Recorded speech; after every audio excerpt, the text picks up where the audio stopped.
Imagine it's 2022. You're on Reddit looking for a stock as a new investor. You come across the buzz around a stock called Zim, promising outrageous dividends at 100% plus, and you get caught up in the hype and YOLO all of your savings. Now you are excited as hell. Show me the money. And there was much rejoicing. You watch these dividend dude guys telling you to wait, but what do they know? They're old, boring, stuffy, don't know how to talk in front of a camera, and they're just not exciting. So you're in at $60, and that's great. Fast forward 6 months, and the stock plummets down to $17 a share, and crap, those dividend jerks were right. You decide to wait and not realize your losses, and it drops to $13 per share.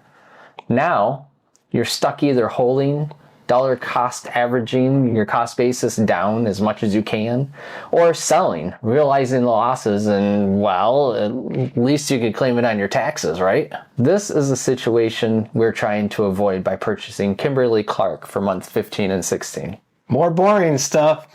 It is very boring stock, but it is safe, and in the climate that we're finding ourselves in right now, you want a safe, recession-proof, reliable stock that's going to pay you dividends. Why did we wait to purchase 2 months in one sitting? We're supposed to do a 1 stock purchase per month? Well, for one thing, right now it's very hard to find a company that is doing well, that is going to profit in the future. And the Fed said they're not done. Now, this is super aggravating. Been through the dot-com bubble burst, been through the Great Recession, and was investing through both those times. Not so much during the dot-com bubble. I was in my 20s. But things took longer to happen than they wanted to. It's like if you watch The Great Short, there's a good movie out there that talked about the housing bubble Big burst. Short. That Big Short. There's a scene in there where Michael Burry is, because he shorted the mortgage industry. Yeah. And he was waiting and waiting for it to drop.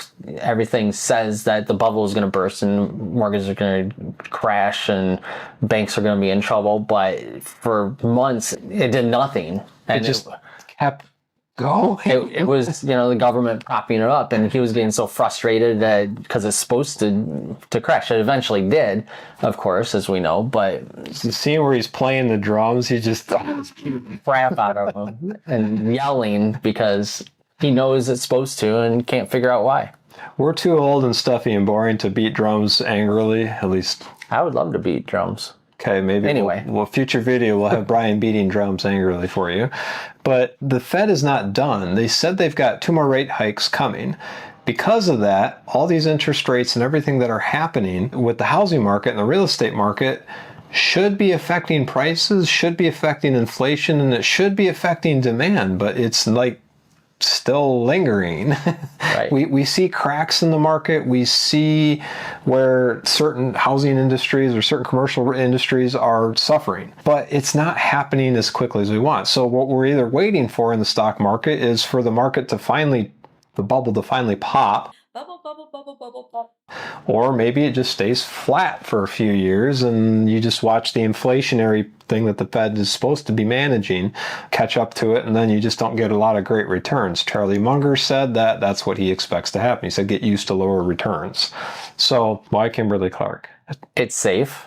Because we like to wipe our butts with quality tissue. We do like toilet paper. Yeah. That's why we buy Kimberly. Among the other things that 1,000 products they make. But that's the most important one. If COVID 2.0 happened, man, we would be just rolling in the dough. But with that toilet paper money.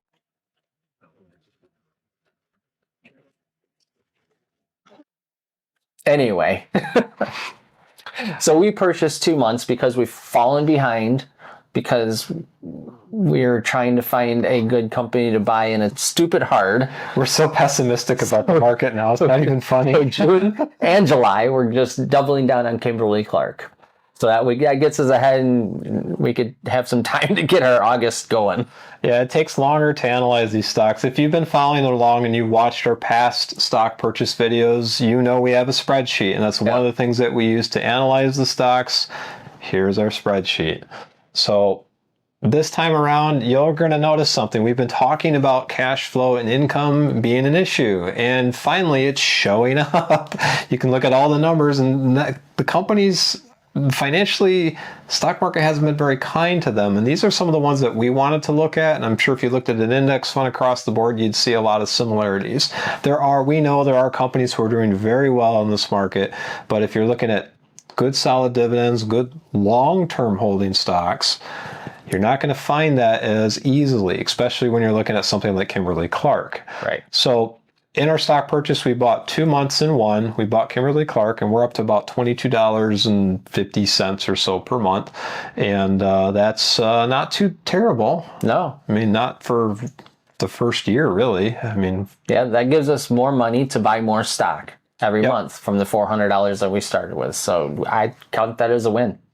Yep. So like we said, we're not real positive about the stock market itself, but when we were looking at the financials of Kimberly Clark, there was one company out there on this list that looked really good. You can see there's got 4 green things in there that, hey, was the best of these things.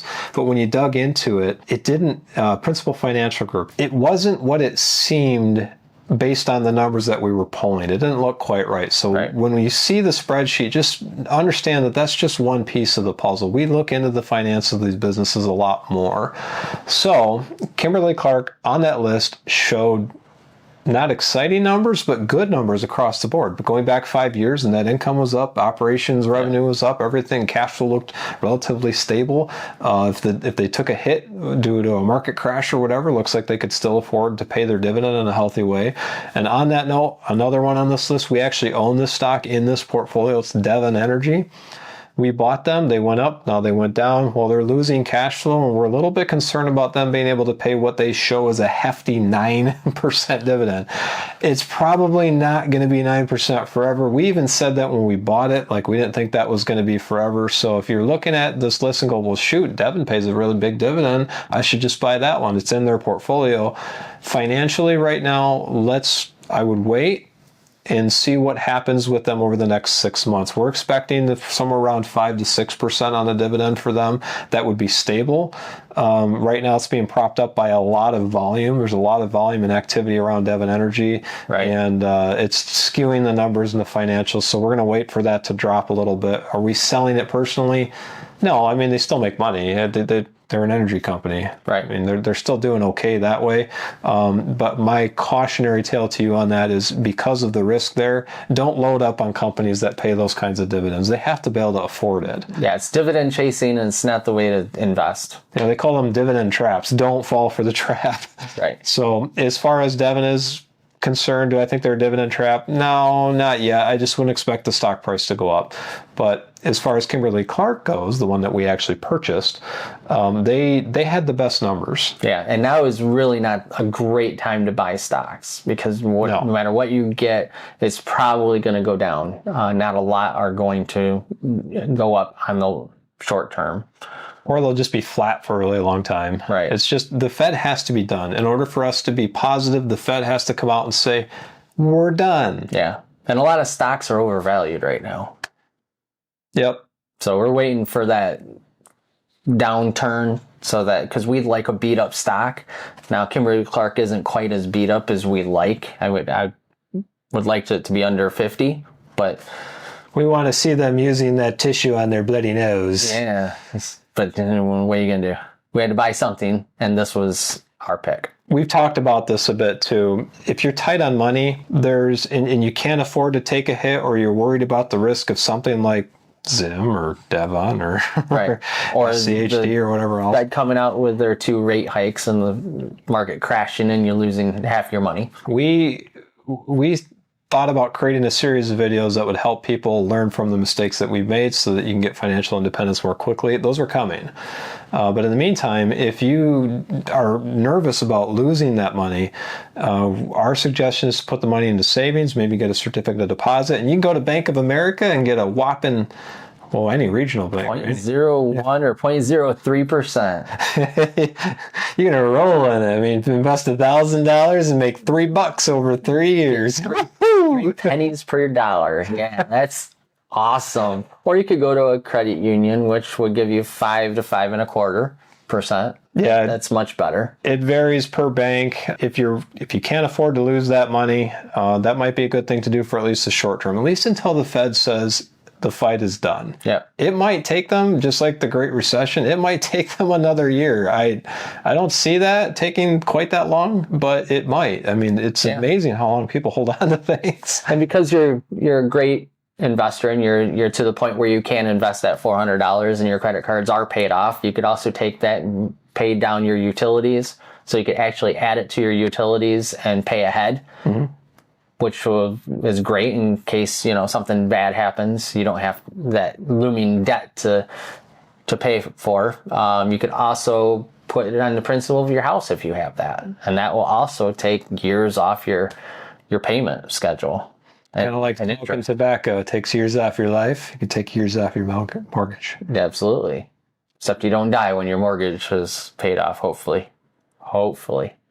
Don't die. No.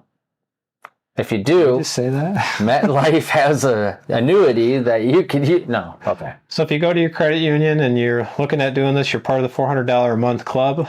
We're not your financial advisors. Check our stock purchases. Check your investments with your financial advisor first before you play along at the home game. But if you are in a position where you got money to burn and you just are rolling in it, the other stocks that we actually liked this time around were Campbell Soup.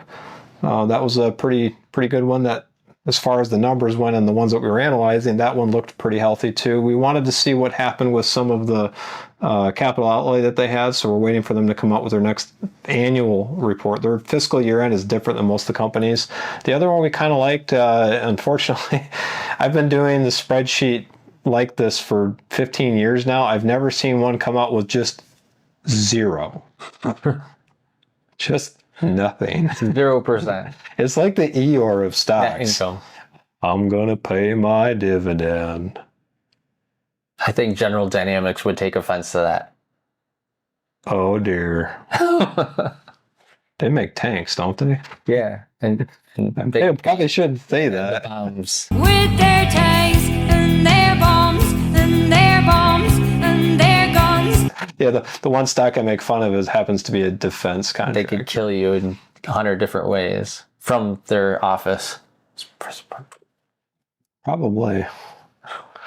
That Campbell Soup, General Dynamics, Kimberly Clark, those all look pretty good to us. If you bought some kind of mix of the three, you'd probably be doing just fine. But for our portfolio, we bought doubled up on Kimberly Clark this month. We're going to try to, in diversification of our portfolio, we're pretty heavily weighted in industrials right now, and that's not necessarily a good thing.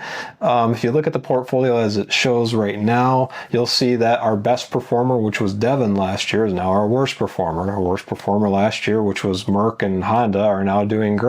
So that's why you diversify. Yep. You want to take advantage of the ebb and the flow of the market. You want to make sure that you're not throwing too much into one side, because if you do that and the flow happens, you end up losing your shirt, then you panic and you want to sell. Don't do that. Yep. And you also notice, if you look at our portfolio, we have a number of stocks now that are long holdings. So if we were making a lot of money on them, say Honda Motor Corp, you wanted to sell it, you would pay a different tax rate than you would if it was short term. We covered that in a past video. Go find it. Maybe we'll put in a funny cat or something so you get some entertainment out of this. We're trying to get into the financial stocks a little bit more. We want to see some more staple consumer goods. That's why we were looking at Campbell Soup, and insurance is another thing that might be pretty good. But we really, really wanted to buy MetLife this month, but it looks almost there. It's like the little turkey timer hasn't popped up on it yet. They got to stop losing the money people are giving them. Yeah. They've got all this provision for doubtful accounts, and they lost a ton of money on some of their investments. Like, okay, stop doing that, and then we'll be positive. But we need to diversify our portfolio, so we're going to probably add a few companies like that, maybe not MetLife, at least not yet, in the near future. And then the other thing that you guys are going to notice is that we're going to stop buying a whole lot more stocks. The more you buy in terms of stocks, the more you become like an index fund, and the harder it is to really pay attention to what the heck's going on with these companies. And we don't want to have too many, because I think I have a life. Yeah, I don't have that kind of time. Maybe someday we'll start an index fund and then it'll be a proper one. But for now, this portfolio is supposed to be what you're going to do and how you would invest on $400 a month. And being an index fund is not one of them. We've had a lot of interest in the how-to side of finance, how to get out of debt, pay off your credit cards quickly, how to save money, how to invest your money now that you've saved it, what to do in a lot of those aspects. And we are going to make a series of videos addressing all that. So It's easy. You look just forward to that. live in a van down by the river eating government cheese and ramen noodles, and you don't use toilet paper. You just save the money all over the place. You can live in a cardboard box if you want. It's kind of great. Cue the Chris Farley video. From what I've heard, you're using your paper not for writing, but for rolling doobies. You're going to be doing a lot of doobie rolling when you're living in a van down by the river. Yeah. Thank you for watching. As always, this is 2 months, so our next purchase will be in August. This is July of 2023. We're hopefully going to make the purchase on time that month. We'll start looking at it now. Yep. And take a look at those financial advice videos, the life hack stuff that we're going to be doing, just because we realize that some people don't have the $400 a month, and we want to help you get that. We talked a lot about the housing market, and if you want to learn more about that, we did a past video. Take a look at that here. As always, thank you for watching, and And happy investing.